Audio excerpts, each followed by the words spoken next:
Client intake can get overwhelming, especially when the leads start pouring in. In this video, I'm going to show you my exact system for automating the entire intake process using Zapier and ChatGPT. From logging contact info to analyzing service requests, it all happens instantly, without hiring help or taking focus off the current job I'm working on. So let's get into it. Okay, so there's a lot going on here, and I'll just kind of quickly walk through it here. So we get a new job form submission, and then I have a step that finds the contact in Google.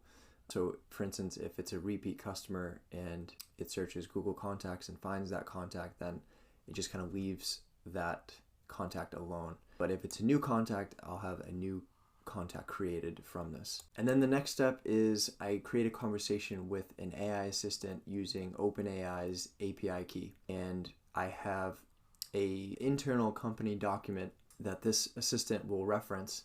And I'll get into that later in the video, but I highly recommend doing this for your own company. Having these internal preference documents on how you work, what you prefer, how you like to schedule jobs, pricing information, what kind of jobs you take on, doing all that work up front and then kind of iterating as you go to be able to plug that information in and have an AI assistant reference that document is really huge. And that's kind of the backbone of AI agents. So just to quickly show you what my assistants look like, I'm logged into my OpenAI account under the Assistants tab, and this is the service request analyzer. So this is what Zapier, that step triggers this, and then this assistant analyzes those project descriptions. So I have the file search toggled on.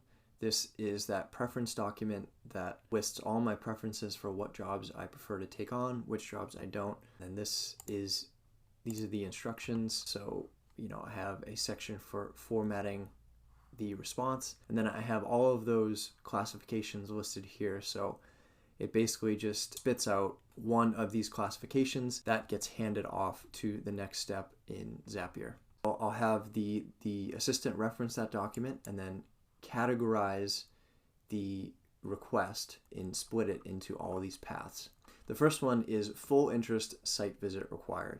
So this means that the AI analyzed the project description in the form, and based upon my preferences that I outlined in that internal company document, it generates that I would be interested in all of the projects that the customer submitted. And also it lets me know that, hey, some of the projects require you to be on site. So then it'll draft an email and say, hey, I'd be happy to help with these projects.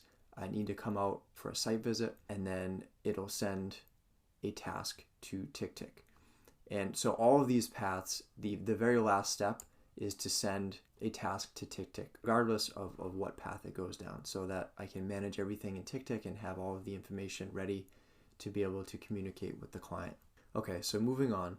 Next, we have full interest site visit not required, but I'm informed. So we have my full interest. I don't need to go and take a look at the job, and I'm fully informed, meaning the client has provided all the necessary information that I need so that I can get back to them with an estimate. So in this email draft, it'll say exactly that, hey, I'd be happy to help with your project. I'll be sending you an estimate shortly. And then I actually have a new conversation with a different assistant that is my estimator assistant that can access pricing information. And then obviously it sends the task to TickTick.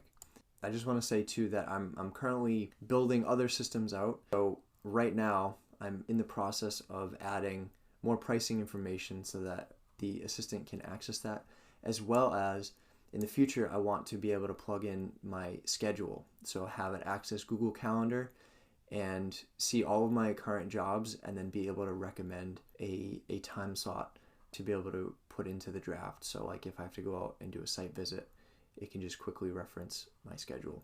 Okay, so then the next path is full interest, site visit not required, request more info. So fully interested, don't need to go look at it, but I might need a picture or to clarify some things. Then we have partial interest, site visit required. So some of the projects that the customer submitted, I'd be happy to help. Other stuff, it's maybe outside my scope or I don't, that's not something I offer, but I need to go out and take a look at the job. Partial interest, site visit not required, informed. So I can get back to the customer and say, hey, I can help out with these projects and I'll send you an estimate for that, but not these other projects. and then maybe send them like a referral for those other projects. Partial interest, site visit not required, request more info. So yeah, need some more info and clarification on some of the items that I can help with. And then I have one for to pass on all jobs, just maybe it's something that's just completely out of my wheelhouse. And then this is just kind of like a catch-all path if the description is just unclear and I'm not quite sure what they're asking for. I'll have a draft to request more info. Hey, I hope you found this video helpful. Drop a comment below. Let me know if this is something that you'd use in your business. And if you're a solo service pro and you want a simple, free way to stay organized and get booked without all the back and forth, I put together a free scheduling system that does exactly that. You'll get a visual job planner and a booking setup that lets clients grab a spot on your calendar. No paid apps, no tech headache. Click the link in the description below to grab it and start running your week with way less stress. So thanks for watching, and I'll see you next time.